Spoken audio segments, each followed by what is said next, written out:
Muy buenos días, muy buenas tardes y muy buenas noches. Bienvenidos a otro programa de Pura Virtud, en esta ocasión secuestrando de nuevo a una de las dos estrellas de la Asociación de Estudios Humanísticos de la última página, como es Sebastián Porrini, y también secuestrando a un joven poeta y filólogo que estaba paseando por la Complutense y pasamos con nuestro coche de cristales tintados y le metimos en el interior para traerle aquí al programa y hablar en esta ocasión de uno de los mayores prosistas de la lengua española del siglo XX y también uno de los grandes pensadores reaccionarios de la historia de la lengua española, como es, aquí está Nicolás Gómez Dávila con su libro Escolios a un texto implícito, y vamos a hablar de este gigantesco autor, principalmente porque esa es una labor que hasta la fecha no se ha realizado quizás en toda la profundidad que merece el personaje y que merece la escritura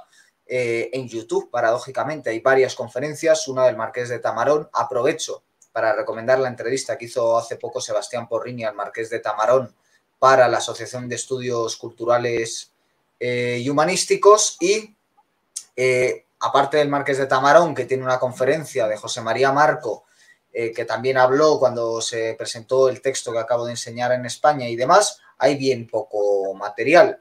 También me remito a una entrevista que publicamos hace apenas unas semanas aquí en el canal con Javier Ruiz Portella, que fue su primer editor en España, para que vean un poco lo que él cuenta en un momento dado de la entrevista, que es cómo es este autor colombiano publicado en España. Y luego, pues si tienen más interés, pueden estudiar otra de las figuras importantes de los Gómez Davilianos, que es Jorge Volpi, que es un poco también el que ayudó a darle más proyección internacional, seguramente junto a Álvaro Mutis y el citado Ruiz Portella, pues el mayor promotor de Gómez Dávila fuera de Colombia. Dicho esto, pues me interesa escucharos a los dos, Sebastián, Juan, digamos a modo de introducción, ¿qué podéis decirnos de Nicolás Gómez Dávila? Para el que no conozca nada de él, vaya orientándolo un poco. Bueno, no sé si Sebastián, si quieres o digo yo algo. Adelante, Bueno, adelante, Juan, dale. Bueno, simplemente, ante todo, yo creo que la primera cosa que nos puede venir a la cabeza a Gómez Dávila, si lo miramos con prejuicios, ¿no?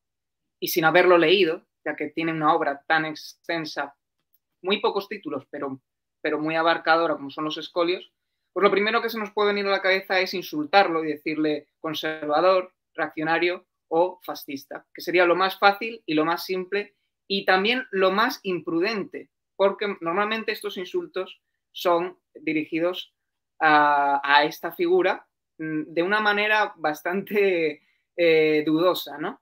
Porque a menudo no se lo lee en su profundidad o no se lo quiere entender, como digo, por esos prejuicios. Fijaos una cosa, evidentemente tiene una obra incómoda, eso es innegable, ¿no? Pero, por ejemplo, decía Gabriel García Márquez, cuidado, sobre él, decía, si no fuera de izquierdas, pensaría en todo y para todo como él. Bien, ya solo con lo que decía García Márquez, nos tiene que hacer pensar que, en efecto, Gómez Dávila es una figura fundamental que nos convoca a todos a pensar y a criticar, digamos, muchas cosas que están ya establecidas como algo verdadero, ¿no? Simplemente, o incluso, como él dice, como una religión, ¿no? En el sentido también de lo que él llama la religión democrática, ¿no? Que de todo es una religión, como dice, antropoteísta. Claro, aquí evidentemente ya es completamente polémico la actitud que tiene Gómez Dávila con respecto a la democracia. Pero, claro, lo que hace Gómez Dávila en este sentido es hacernos ver bien digamos, la vacuidad que muchísimas concepciones actuales que tenemos o que están asentadas y que en muchos casos son producto, ¿no? de tonterías, de imbecilidades, ¿no? Uno de los grandes personajes de Gómez Dávila precisamente es el del imbécil, el tonto, el estúpido, ¿no? Y yo creo que eso lo decía muy bien Tamarón, el Marqués de Tamarón, a quien le envío un saludo, en la conferencia que dio con el centenario, ¿no? de su nacimiento, que decía que precisamente la labor de Gómez Dávila consistía en zaherir tontos, lo cual no es menor y realmente es una cosa necesaria, sanadora y curativa. Exactamente. Exactamente. A lo que vos decís, yo agrego que estamos acostumbrados al fragmentarismo, ¿no? En este caso de Gómez Dávila.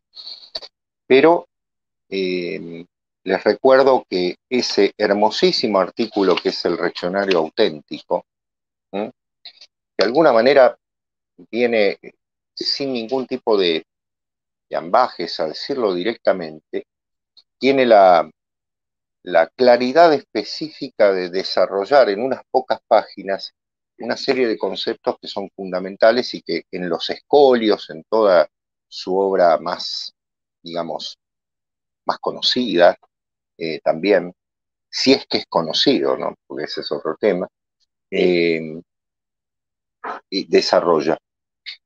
Con respecto a ese texto, después si quieren lo conversamos, hay algunos aspectos que parecen interesantes y que tienen una actualidad notable en torno de lo que es el concepto de democracia, porque puede parecer, y acá me voy a poner un tanto extraño, pero puede parecer que hay una crítica notable a un determinado sistema de gobierno, pero en realidad los hay a todos los sistemas de gobierno. Es decir, en el fondo, cualquiera de ellos sea, los sistemas de gobierno desarrollan siempre una concepción errática, equivocada, sobre todo desde la modernidad, porque lo que se ha perdido es algo que ya no se puede recuperar. Si se perdió una concepción en torno de una presencia del ser humano en relación con la trascendencia, ¿no?, que para Gómez Dávila tiene un denominador común clave, que es la tradición cristiano-católica, ¿no? Pero para cualquier tradición es perfectamente ubicable el concepto. A mí me parece que cuando él está criticando el concepto de democracia, que es esta democracia, digamos, de consulta, o esta democracia estadística que vivimos en todos los días, no es solamente la crítica a la democracia, también es la crítica a todo un sistema político que se basa fundamentalmente en el vacío existencial del ser humano y en la concepción, ¿cómo decirlo?, más intrascendente, ¿no?, en todo sentido. Pero bueno, si quieren lo vamos desarrollando, vamos conversando. Yo, por poner un poco en contexto a que quizás no sepa quién es Gómez Dávila, voy a decir que Gómez Dávila era un misántropo total, ¿no? Es decir, era alguien que vivía encerrado en su biblioteca. La edición de Atalanta, que es excelente y que también digo que tiene un precio elevado, pero bueno, lo merece, como suele ser en el caso de Atalanta, incluye estas fotografías de la que era su monumental biblioteca, una biblioteca que no tiene nada que envidiarle a la de Alfonso Reyes, ¿no?, que es otro gran intelectual hispanoamericano con una biblioteca extensísima. En cuanto a Gómez Dávila, pues hay que decir que era lector de cientos y cientos y miles de volúmenes, evidentemente no todos los de la biblioteca, porque uno siempre tiene más volúmenes de los que va a leer en su biblioteca, y además Gómez Dávila pues se nota que al final es muy fiel a un grupo cerrado de lecturas, que aunque sean incluso implícitas, se pueden llegar a examinar si uno es un lector atento de los escolios. Básicamente su técnica literaria, esos escolios, podríamos decir, por simplificar, que son aforismos, pero que tienen la particularidad de que responden a una actividad lectora previa. Es decir, Gómez Dávila iba leyendo sus textos porque él, por su posición económica, pues no tenía que hacer vida más allá de las murallas de su biblioteca y estaba allí tan tranquilamente instalado leyendo. Y básicamente lo que sus lecturas le suscitaban, él lo iba apuntando a unos cuadernos y más tarde lo iba puliendo hasta definir esos escolios, que es como él definió a sus propias notas, que son de un conceptismo pues tan afilado como puede ser el de Baltasar Gracián, ¿no? Es decir, es algo totalmente geométrico, algo cristalino, algo pulido. Y ahí es donde emana el gran prosista que es Nicolás Gómez Dávila. Hay dos razones para leer a Gómez Dávila. Hay muchas, pero por simplificar hay dos: su prosa y su inteligencia. Su prosa porque permite saborear a uno de los mejores trabajadores de toda la historia del español, me atrevería a decir. Y aquí pues podemos invocar de nuevo criterios tan válidos como el del Marqués de Tamarón, que es uno de los grandes prosistas de nuestros días y que le considera el mejor prosista del siglo XX, quizás junto a Ortega y Gasset, según el Marqués de Tamarón, que no es poca cosa. Y lo segundo, por su inteligencia, porque aunque Nicolás Gómez Dávila no es un filósofo, no llega a establecer un sistema filosófico, no se puede estudiar de manera categórica una ética, una política, etcétera, etcétera, una antropología. Es un literato, es un pensador, es en buena medida un moralista, a la medida de los moralistas franceses que claramente ha leído. Es también un clásico al estilo de Séneca o de Cicerón, que no eran exactamente filósofos, pero que se movían en géneros que permitían pues, establecer máximas, también muy relacionadas con la vida. Y yo diría que además es un historiador, mucho más que un filósofo. No un historiador en el sentido de que baje a las particularidades concretas del día a día, pero sí un historiador en el sentido que quizás se ha perdido del historiador de nuestros tiempos y que sí tenían los grandes historiadores de otra época, que era, como puede ser, por citar a uno de tantísimos que se me viene a la mente, Jacob Burckhardt, ¿no? Uno de esos historiadores que analizan las épocas en eras. Entonces, digamos que Gómez Dávila es alguien que analiza también las épocas en eras, pero su análisis es puramente histórico y realmente es muy certero, aunque no baje a desgranar los puntos concretos. Dicho esto, y ya por pasar la palabra, diría que se incluye dentro de los modernos antimodernos. Y esto se ve muy bien con dos escuelas a las que yo le aproximo. Bueno, podríamos decir que la gran escuela a la que yo aproximo a Gómez Dávila, aunque resulte paradójico, es la de Nietzsche. Creo que Gómez Dávila es un grandísimo nietzscheano. Y recordemos que Nietzsche al final dedicó toda su vida a escribir un conjunto de fragmentos de una gran obra, Voluntad, que jamás se vio publicada, precisamente porque Nietzsche en la última década de su vida la pasó sumido en la locura y en el silencio, pero su proyecto era un gran libro.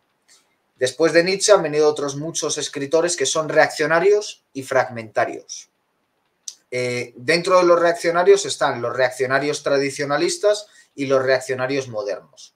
Yo creo que Gómez Dávila tiene de ambos. Es reaccionario moderno en la medida en que es reaccionario cristiano y es reaccionario antimoderno en la medida en que es reaccionario pagano. Yo creo que él mismo hace muchas loas, siendo católico y definiéndose como cristiano, hace muchas loas al paganismo.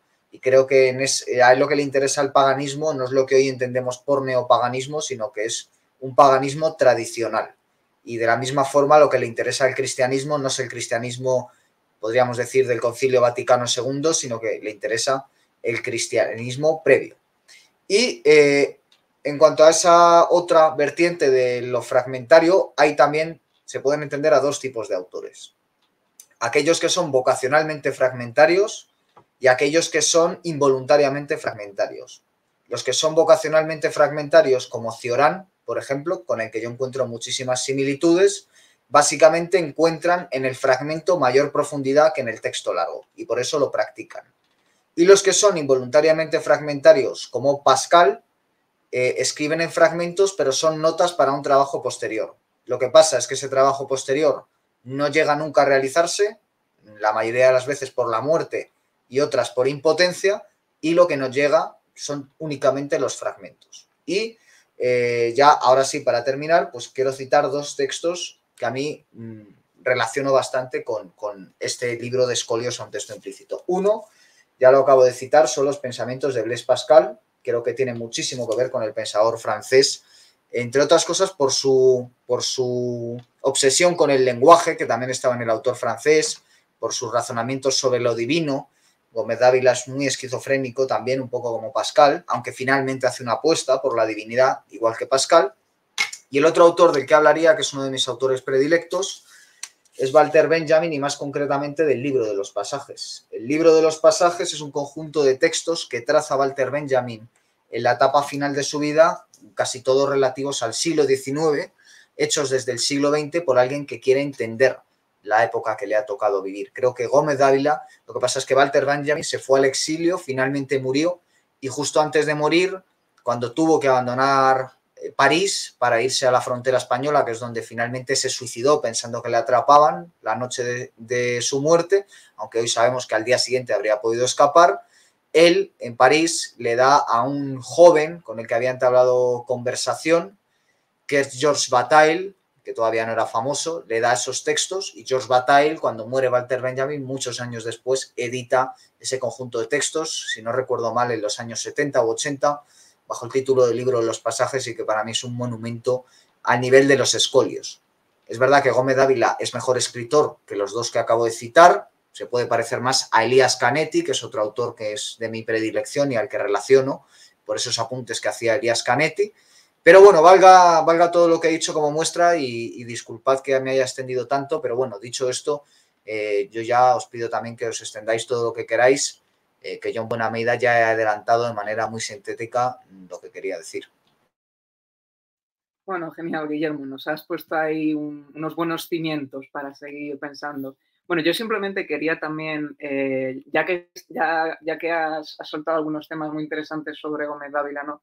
Decir algunos, o sea, leer algunos escolios, bueno, incluso recitarlos, porque una característica que tiene Gómez Dávila es que su prosa también tiene algo de poético, ¿no? Y uno lo puede leer de esa manera, ¿no? Decía Gómez Dávila, precisamente respecto del cristianismo, más que un cristiano, quizás soy un pagano que cree en Cristo, ¿no?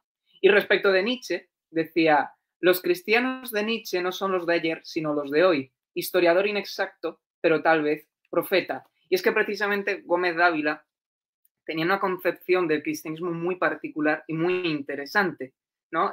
También criticaba mucho, evidentemente, el Segundo Concilio del Vaticano, que lo comparaba a una especie de conciliábulo de mercaderes que habían perdido, que parecía que habían perdido la clientela, ¿no?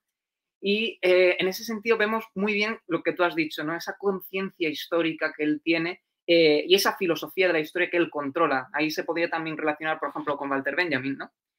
Pero bueno, volviendo un poco a la esencia también de los escolios en general, él decía al principio de los escolios, el lector no encontrará aforismos en estas páginas. Mis breves frases son los toques cromáticos de una composición puntillista. Bueno, esto es esencial para comprender la obra de Gómez Dávila, ¿no? Porque, claro, estamos ante una obra voluminosa que tenemos que verla precisamente como digamos, una composición pictórica también, en la que vamos conectando de manera asistemática esos escolios que además nosotros los tenemos que ir relacionando e ir completando ese pensamiento que él va desarrollando sin un sistema, ¿no? Que ahí es lo interesante, ¿no? Precisamente Gómez Dávila decía que las ideas mueren cuando se hacen sistema. Y aquí vamos a otro tema que a mí me gustaría plantear y que he leído también por alguna parte, que es que Gómez Dávila, y esto es una cosa que me interesa en particular, reactualiza de algún modo digamos, la oposición de ilustración y romanticismo. Evidentemente, él poniéndose de parte de los románticos, ya que tenemos que pensar que grandes románticos, grandes filósofos románticos trabajaban con lo fragmentario, ¿no? Pienso Schopenhauer, Schlegel, etcétera, ¿no?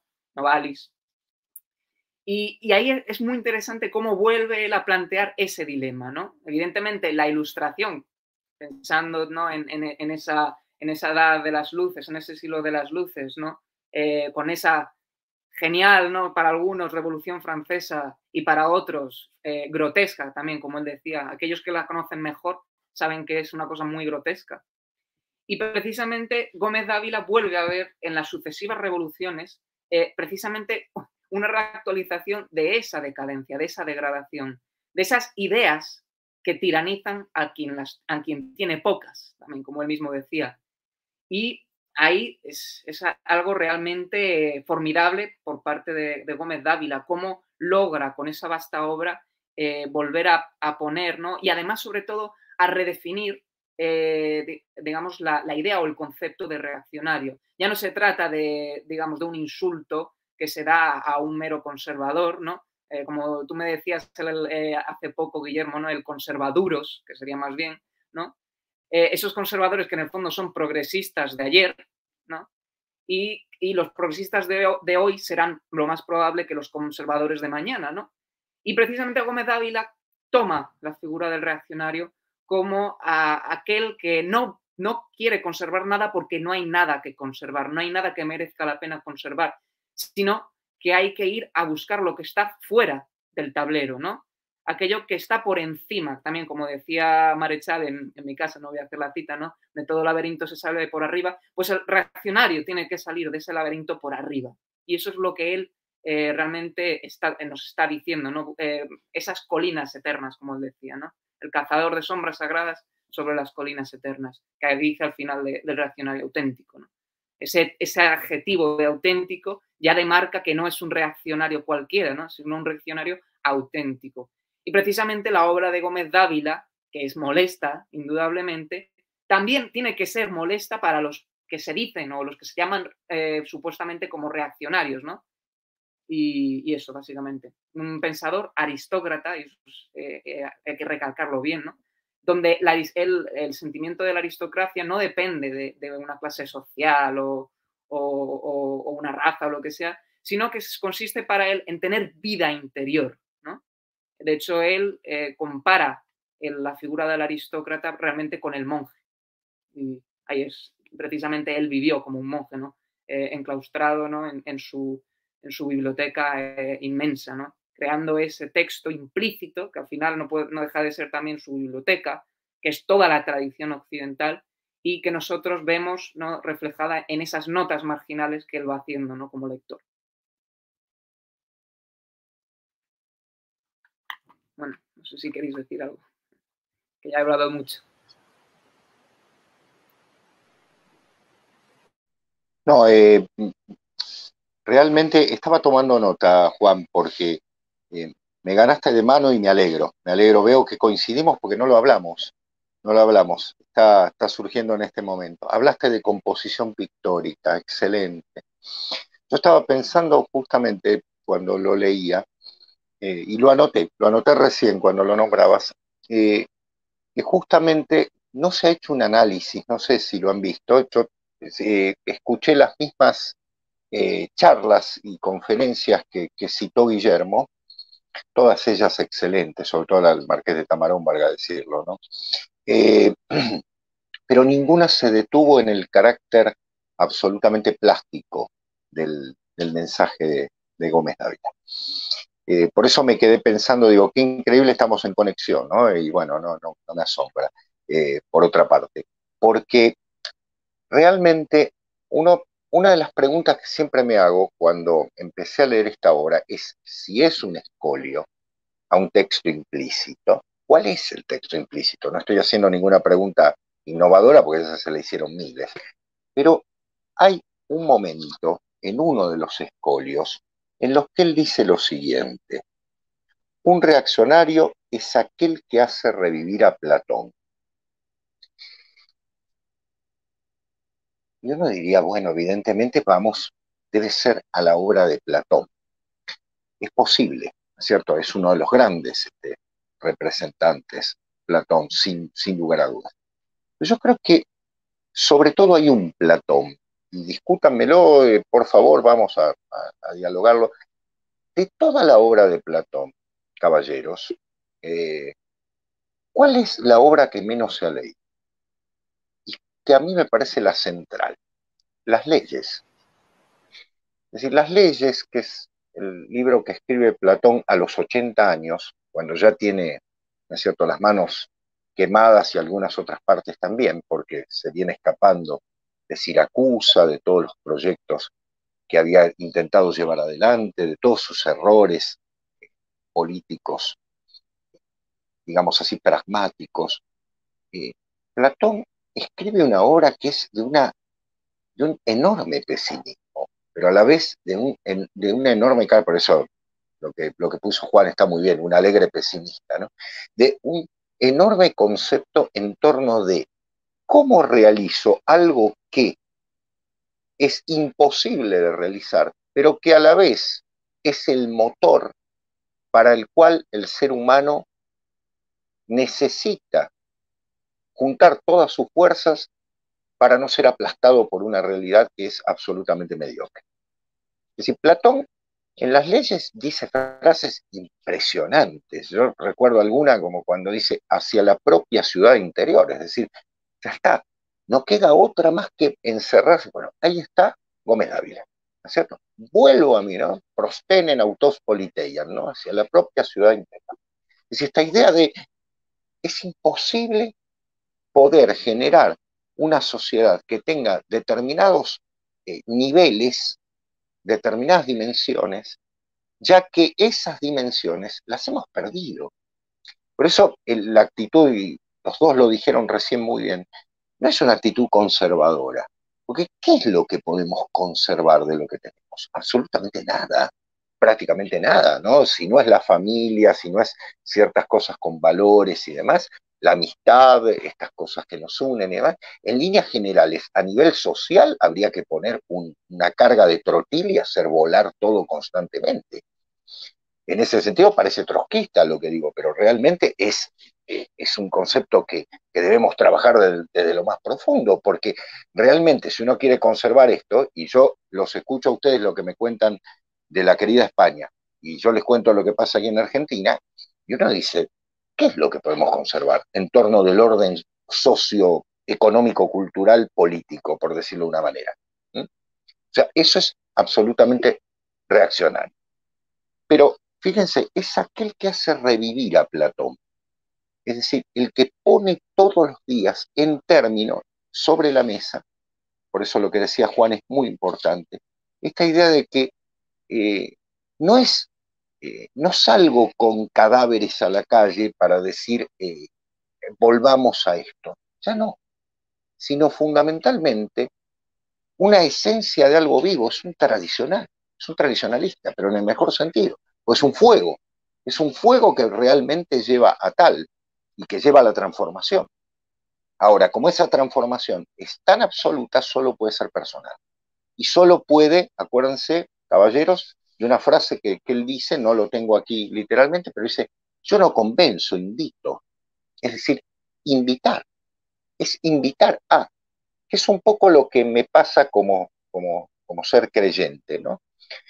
Ustedes habrán visto que yo no quiero convertirlos a nada, no es mi intención, no tengo ese espíritu de convertir a la humanidad, a mí me parece ridícula, pero sí fundamentalmente decir, muestro y digo, mira, me parece que podría ser esto, bienvenido sea, te dejo la puerta abierta, que es lo que Gómez Dávila tiene como una actitud enormemente occidental de apertura. Y acá una cosa más, perdón Guillermo, perdón Juan, me estoy extendiendo mucho, pero una cosita más, lo occidental.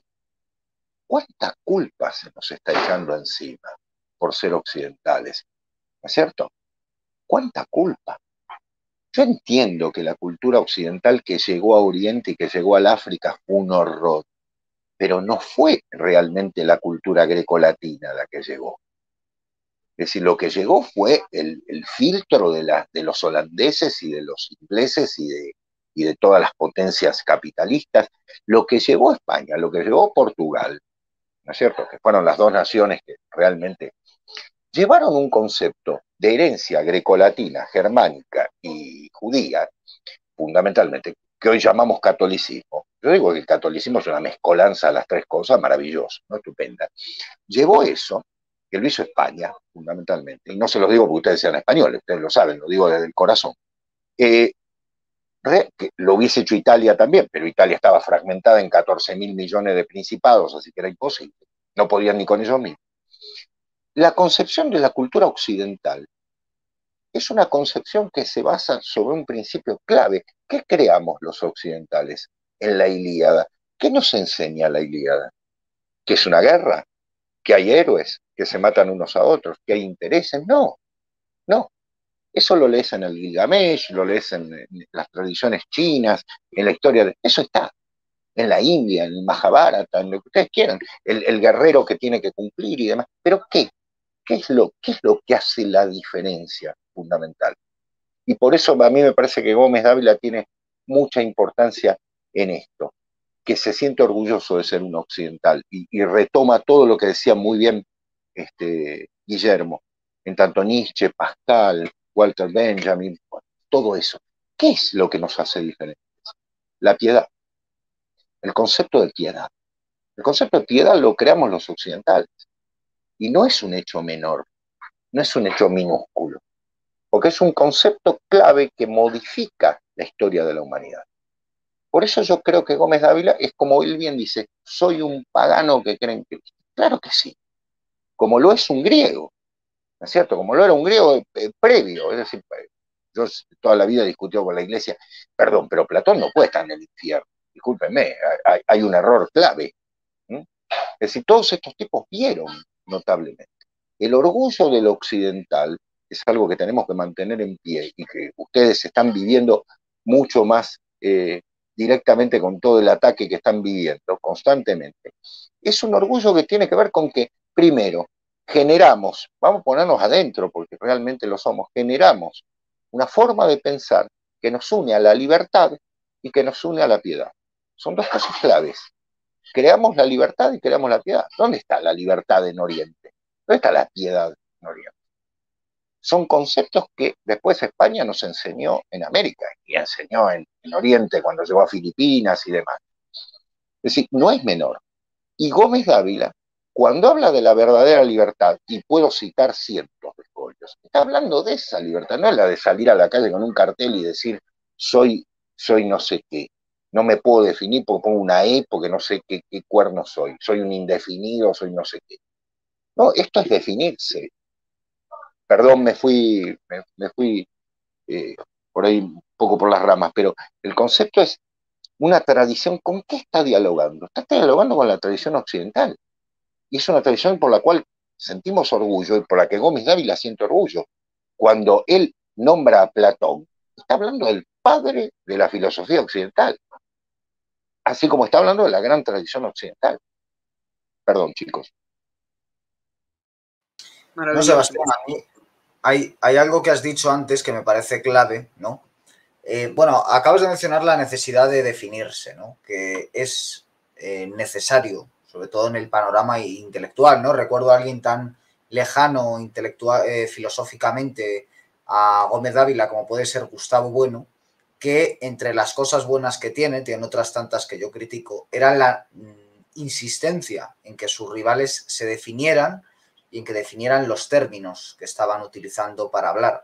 Gómez Dávila, sin duda alguna, no puede ser entendido si no se entiende su particular uso del término reaccionario. Y él mismo se encarga de escribir un texto largo, que has mencionado antes, Sebastián, algo nada frecuente en su obra, para hablar en torno a qué él que entiende por reaccionario, ¿no? Yo creo que esa excepcionalidad que le otorga al término reaccionario en términos de espacio y en ese ejercicio que tiene que hacer por estructurar las ideas de un modo más coherente que el que permiten los escolios no es en balde. Es decir, es porque él le da una importancia.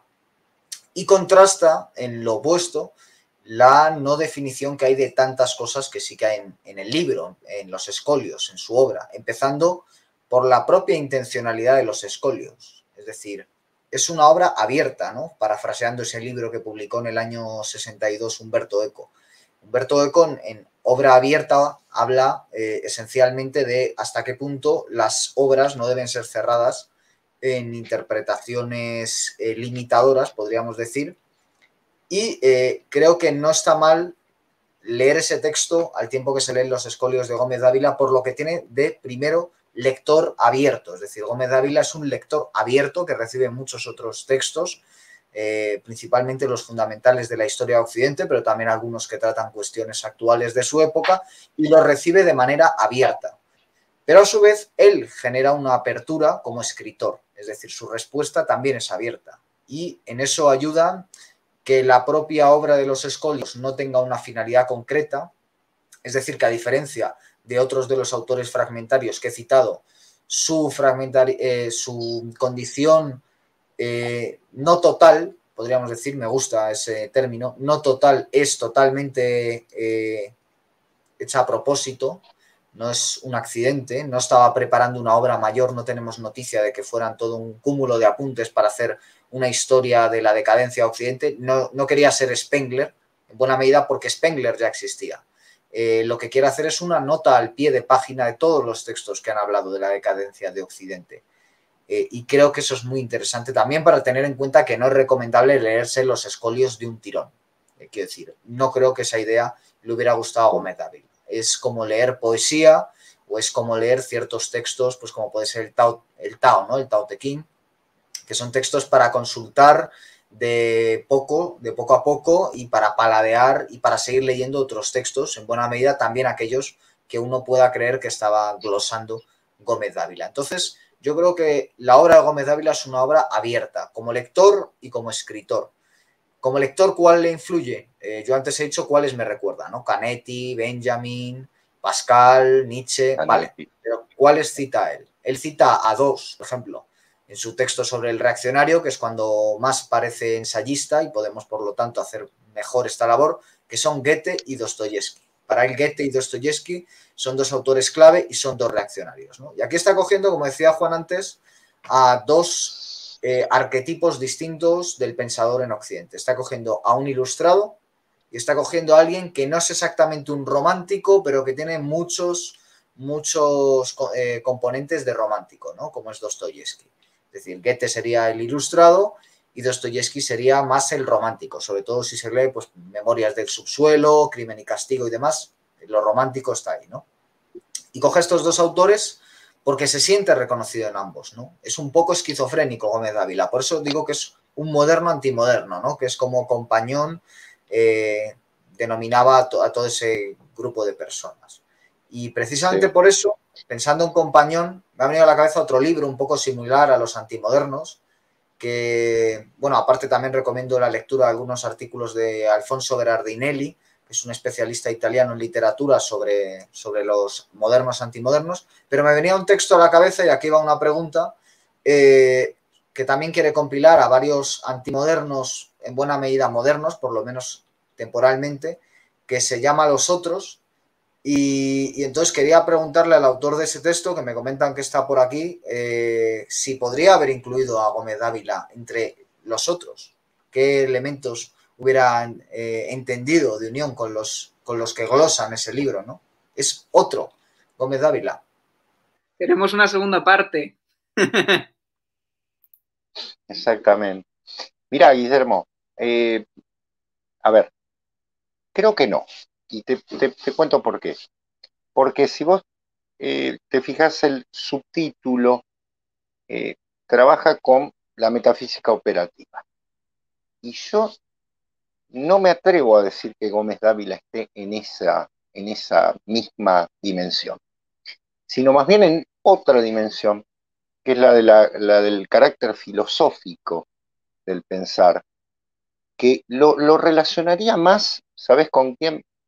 Que por otra parte es un tema que voy borroneando, por decirlo de una manera, voy anotándome, que es el pensar, por ejemplo, y lo he conversado con vos y también con Juan, en un Quevedo, ¿no? En un Donoso Cortés, en un José de Maistre, en un Bonald, o por ende, por supuesto, en un Balmes, sin necesidad, o sea, ellos dan por entendido que hay una dimensión metafísica sobre la cual no van a operar, pero sí van a operar sobre la concepción del pensamiento específico. Es decir, sobre la idea de que es lo práctico lo que se debe llevar adelante. Bien desde una actitud, como decía muy bien Juan, si se quiere, de monje, monacal, no me salía el término, monacal, al estilo de un Gómez Dávila, o bien una actitud más combativa como la de Donoso Cortés, que es un hombre de cortes, ¿cierto? Está participando en la política constantemente. Pero por supuesto que forma parte de esa concepción de lo antimoderno, de una crítica hacia la progresía. No hace falta más que leer textos sobre los reaccionarios, es impresionante, pero no lo hubiese puesto en los otros, creo, porque no hay una metafísica operativa, ¿me explico? Sino más bien hay una filosofía desde el punto de vista de una concepción no conservadora, ni de ninguna manera desde el punto de vista de una operación, ¿cómo decirlo?, de alguna ciencia sagrada, sino más bien de una concepción del conocimiento activo, que es algo notable. Son complementarios, ¿eh? Son complementarios. En realidad tendría que ser otros de otro tipo, ¿no? En ese sentido. Tal vez el concepto de, si bien ahora se lo recupera, el concepto de los olvidados, ¿no? Son una serie de pensadores olvidados, absolutamente dejados de lado. O recuperados en algunos aspectos, por ahí serían los recuperados, ¿no? En muchos sentidos. Perdón, me extendí mucho, disculpen. Está fantástico. Pero bueno, aún así, el libro de los reaccionarios es una obligación, Sebastián. Hay que hacerlo, hay que hacerlo. Hay que hacerlo, hay que hacerlo. Sí, porque merece mucho la pena, ¿no? Yo incluso metería hasta, que lo tratamos Guillermo y yo, a Pasolini. Además, mucha crítica sobre todo, de lo más actual, ¿no? De lo que nos corresponde a nuestra contemporaneidad, ahí está. Tienen muchas cosas. Lo debo a Guillermo. Muchas conclusiones acaban teniendo muy parecidas, ¿no?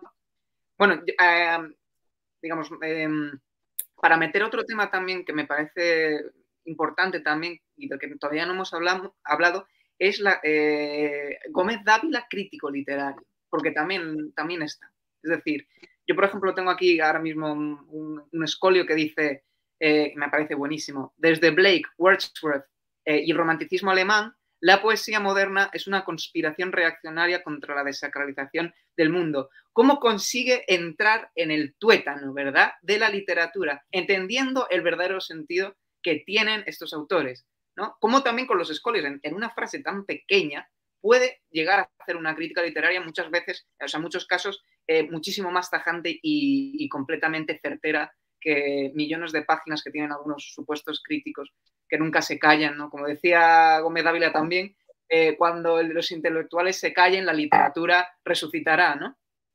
Luego también dice, por ejemplo, y aquí me parece también destructivo, dice, las estéticas modernistas han sido invento de escritores reaccionarios, Balzac, Baudelaire, Eliot.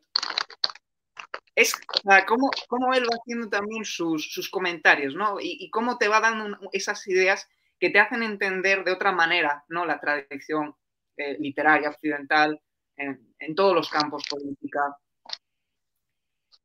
Y luego también es interesante, ¿no? A raíz de esto, cómo lo satírico que tiene también. El elemento satírico, yo creo que te escuché alguna vez, Sebas, ¿no? Que decías que la sátira, ¿no? Lo inventan los reaccionarios, ¿no? Y Gómez Dávila también es un gran satírico, ¿no? Dice, el tonto no se inquieta cuando le dicen que sus ideas son falsas, sino cuando le sugieren que pasaron de moda.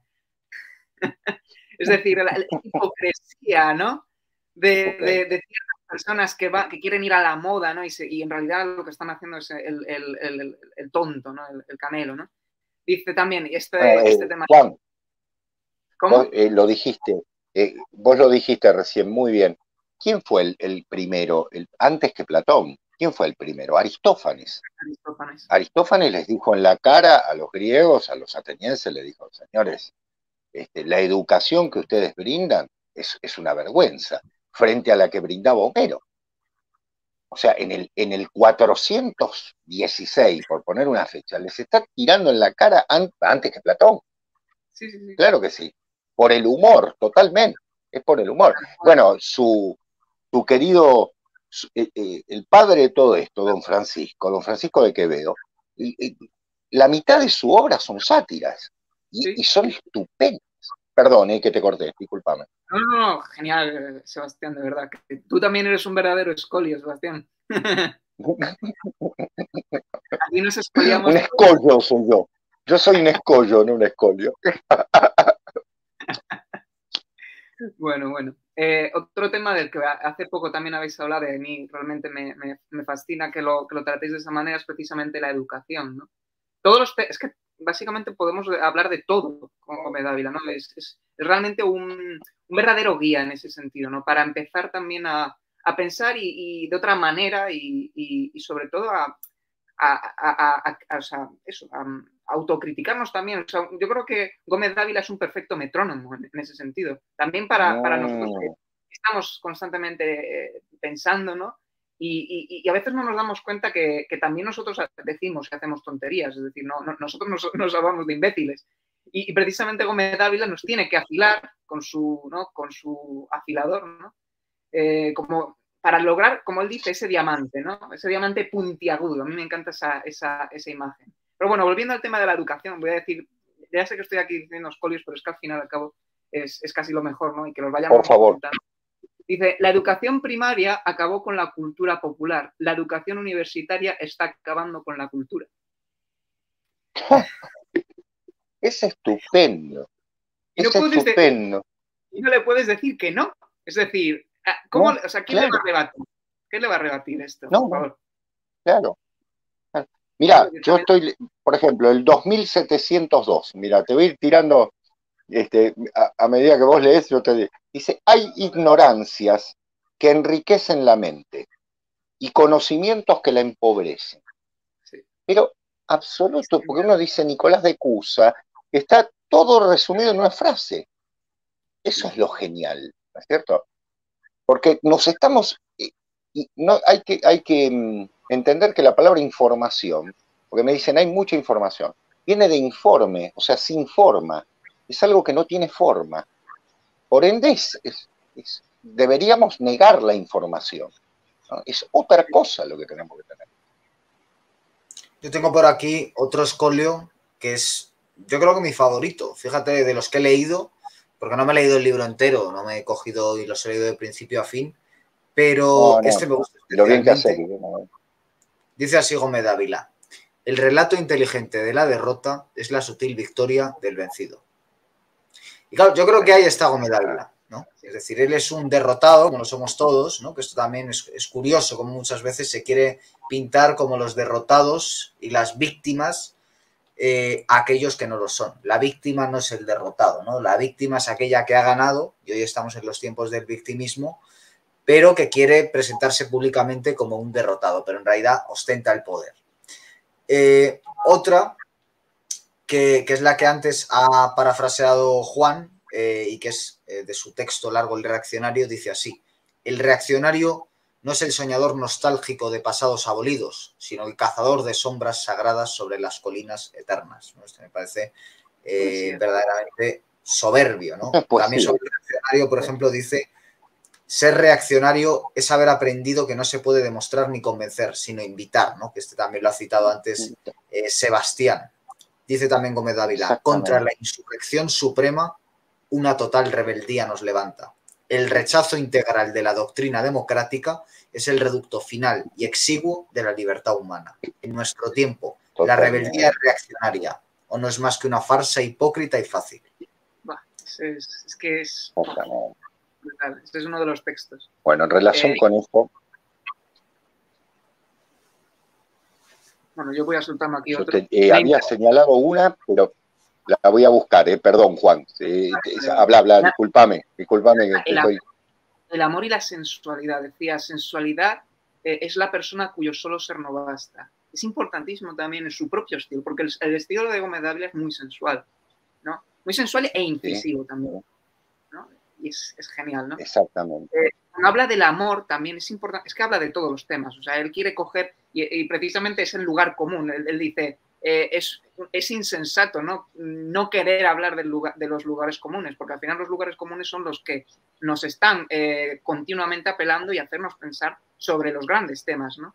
Dice la interrogación... León Blois, habría que citar a León Blois, una de sus grandes obras, León Blois, que es otro reaccionario, ¿no? Que le encantaba a Junger, es la exégesis de los lugares comunes, ¿no? Y alguien que también ha hecho una exégesis mira, ahí lo tiene el bueno de Sebastián, y otro que ha hecho una exégesis de los lugares comunes maravillosa es el Marqués de Tamarón, que el otro día lo citaba Sebastián, y su libro, El Guirigay Nacional del Marqués de Tamarón, es en realidad una exégesis de los lugares comunes también, es decir, se trata, eso es lo que tiene que hacer el reaccionario, ir con su bloc de notas, tomando apunte de todas las maldades con las que se va topando por el mundo moderno, ¿no? Pero es que además Fíjate, por Exactamente. ejemplo, en nuestro tiempo, un lugar común que hay en nuestro tiempo, sobre todo en el pensamiento progresista, es el Estado. Vale, se ha escrito mucho sobre el Estado, podemos hablar de Bertrand de Jouvenel, de muchísimos autores. Gómez de Ávila, Escolio. El Estado es totalitario por esencia. El despotismo total es la forma hacia la cual espontáneamente tiende. Totalitarismo es la fusión siniestra entre religión y Estado. Ya está, punto. Ahí tienes la modernidad, el proyecto de la modernidad resumido con una eficacia intelectual innegable, ¿no? Exactamente, exacto. Por eso partíamos de la idea de justamente de algo que está perdido y que para el ser humano moderno es imposible pensar, porque hay una diferencia para hacer política, muchachos, ustedes la tienen muy en claro, que es, a ver, la política existe desde que existe Grecia, ¿no? Bien, creo que lo otro no tiene sentido. Y en segundo lugar, si esa política no está conectada con una trascendencia, se convierte en mamarracho, ¿no es cierto? No tiene en cuenta otra cosa que dice Gómez Dávila, no tiene en cuenta al ser humano, ¿no? Fundamentalmente, lo nombran muchos espolios. Pero hay algo clave, que es el hecho de que pensamos la política en relación con el Estado. Y cuando yo digo que soy antiestatal, me dicen, pero entonces sos anarquista. En algún sentido sí, pero lo que ocurre, claro, no es que es destruir el Estado por destruirlo, sino porque la sociedad, la comunidad se ha organizado políticamente previamente al Estado de mejor manera y ustedes fueron maestros en eso. España fue maestra en eso. ¿Qué son los fueros que existen desde la época de los visigodos? ¿Qué son? Sino la organización fundamental de comunidades que tienen sobre base leyes diferentes. Porque el principio del Estado es una ley unificadora para todos, supuestamente igualitaria. Ese es el mayor error del planeta.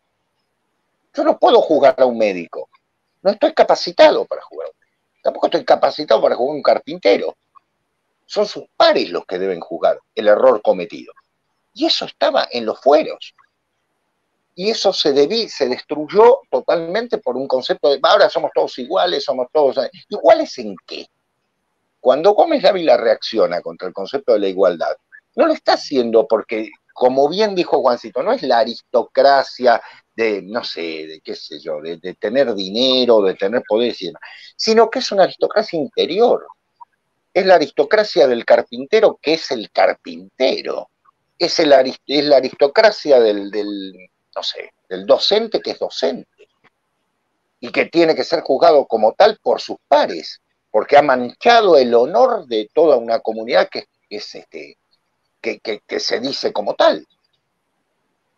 Cuando él está hablando, cuando él está citando la idea de una reacción y no es esa nostalgia hacia el pasado y demás, es porque es algo que ya tampoco se puede llevar adelante, en tanto hemos renunciado a nuestra condición humana. Hay cientos de escolios en ese sentido. La mentalidad moderna es hija del orgullo humano inflado por la propaganda comercial. Mira, es el primero que encuentro. Lo tengo acá, el 2712. Cualquiera que tomemos, Guillermo, Juan, están en relación con la idea de un mecanicismo del ser humano, de una pérdida de toda trascendencia. Es impresionante. Genial. Y una Sí, pregunta. a ese nivel, a mí hay uno que yo me gustaría que la gente que nos esté escuchando salga a la calle y lo lleve en la cabeza, que es el siguiente. Dice, A ver. Los pesimistas profetizan un futuro de escombros, pero los profetas optimistas son aún más espeluznantes, anunciando la ciudad futura donde moran, en colmenas intactas, la vileza y el tedio. Bueno, aquí acaba de hacer también casi toda una teoría sobre las utopías, ¿no? Es decir, la modernidad, claro, si se define por algo, es por los grandes proyectos utópicos de las distintas ideologías, desde el Renacimiento hasta nuestros días, ¿no? Vemos los delirios transhumanistas y demás, y siguen siendo en definitiva utopías, mundos felices.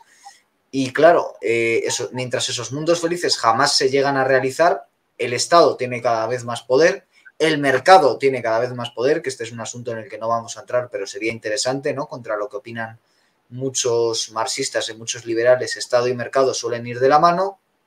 Y en último término, cuando uno sale a la calle, lo que va encontrando es cada vez esa apariencia de colmena de manera más evidente, ¿no? Y a los que habitan esa colmena, pues como hormiguitas, como insectos, que únicamente viven para satisfacer sus funciones vitales. Y ahí es donde entra aquello que reivindicaba Gómez Dávila y que reivindica en definitiva cualquier reaccionario que se precie, que es la aristocracia de espíritu, que es la belleza, que es el amor, que es el bien, que es la verdad, que es la virtud, etcétera, etcétera, etcétera. Y que es el arte, porque dice Gómez Dávila, y aquí hay también una poética, toda gran obra de arte habla de Dios, diga lo que diga.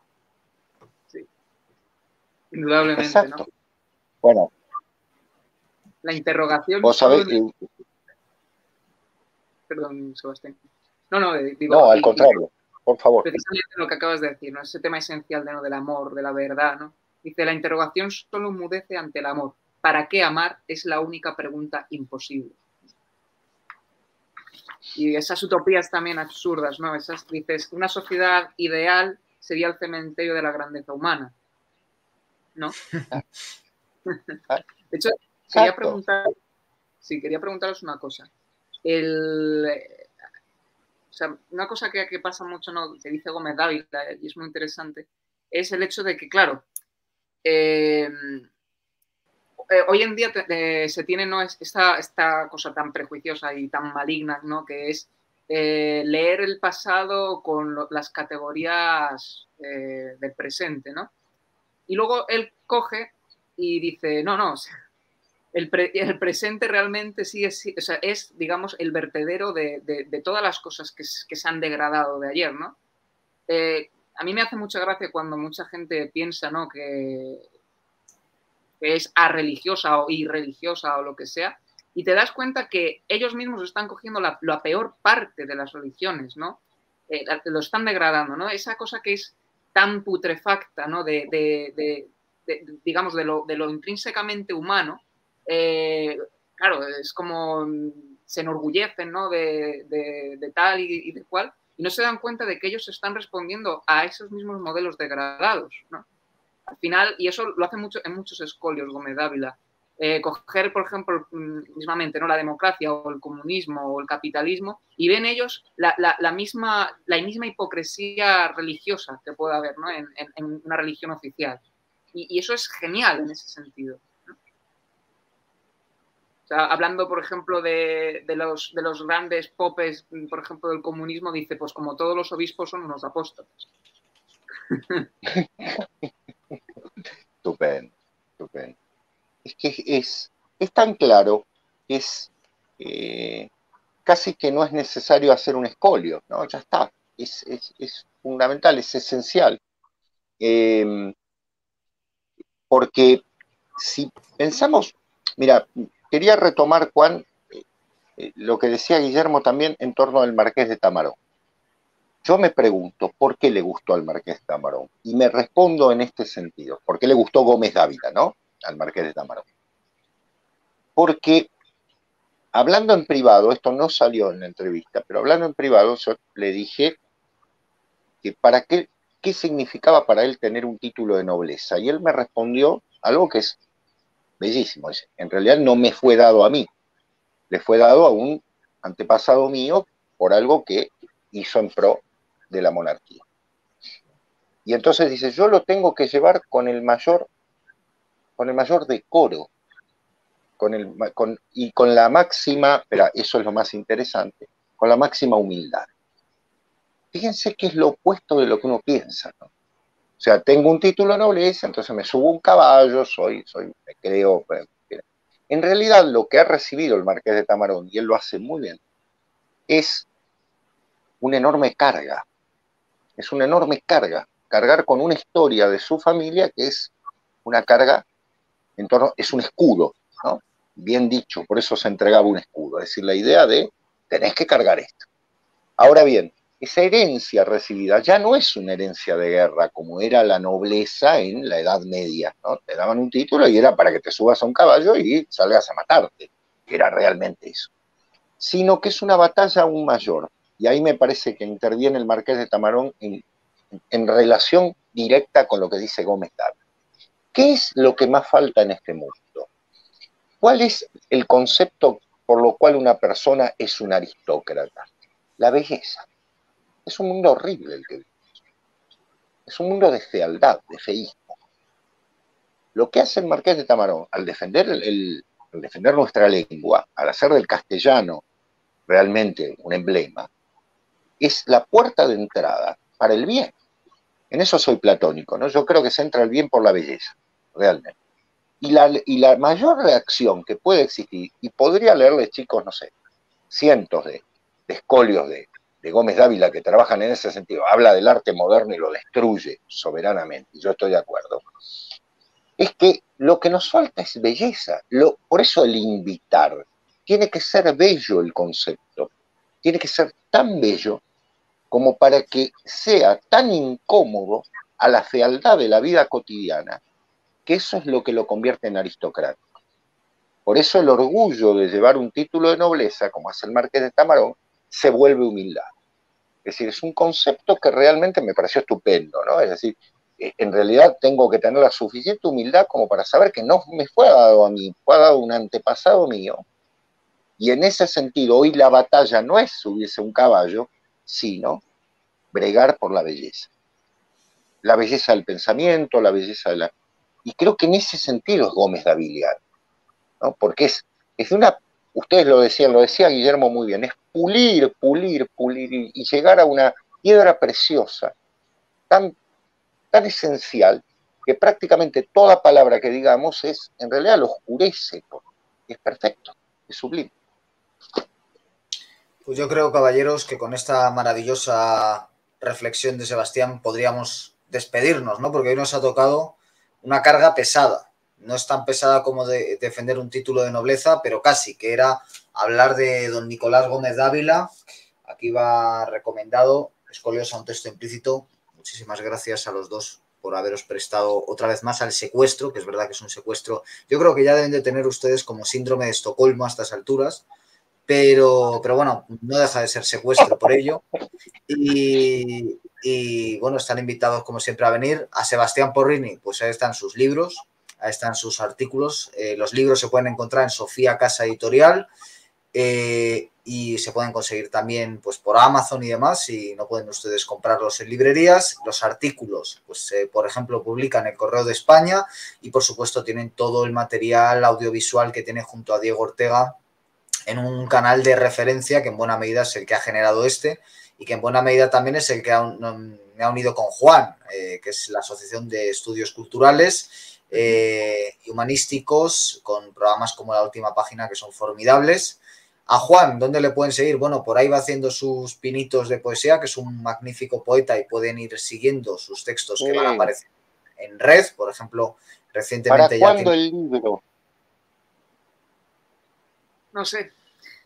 Ya tiene un poema publicado en Ángulo Muerto. Por ejemplo, ahí ya, si alguien quiere leer un poema de Juan Castro, en Ángulo Muerto lo tiene. Y bueno, ya tiene también algún programa que otro aquí con nosotros, hablando de Pasolini, hablando con Sebastián, de tantos otros temas. Y poco más que añadir, que muchísimas gracias a los dos. Espera, Guillermo, antes de que termines, discúlpame. ¿Y cuándo sale tu libro? Porque estamos esperando tu libro. A ver, queremos noticias. Está anunciado, pero hay un escritor por ahí empeñado en revisar el texto hasta que el editor enloquezca, entre otras problemáticas que van surgiendo.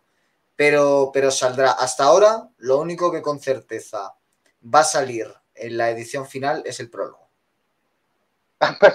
Bueno, claro, está bien, sí.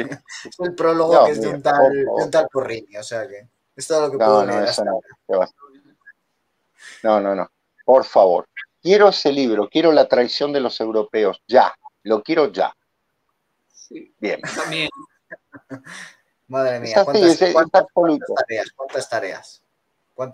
Bueno, hoy hemos hablado de Gómez Dávila. Basta de dilatar la situación, Guillermo. Queremos verlo. No lo corrijas más. Parece Gómez Dávila. Basta. Ya está. Ya me gustaría tener una uña como la de Gómez Dávila para escribir. No digo un dedo, no digo una mano, digo una uña de ese cariz. Bueno, poco más que añadir, que muchísimas gracias a los dos. ¿Queréis terminar con un escolio cada uno? para hacerle Vamos. la Venga, Venga, está bien. Juan, empieza tú, que te veo dispuesto. Venga, venga. Yo leo otro, termina Sebastián y ya está. Genial. bien. Dice Gómez Dávila, el gran Gómez Dávila. El mito es el modo único de expresar verdades simples. El mito. Bueno, es que realmente, además, eso es de lo que se han ocupado Sebastián verdad. y Diego, ¿no? Hablar del... Totalmente.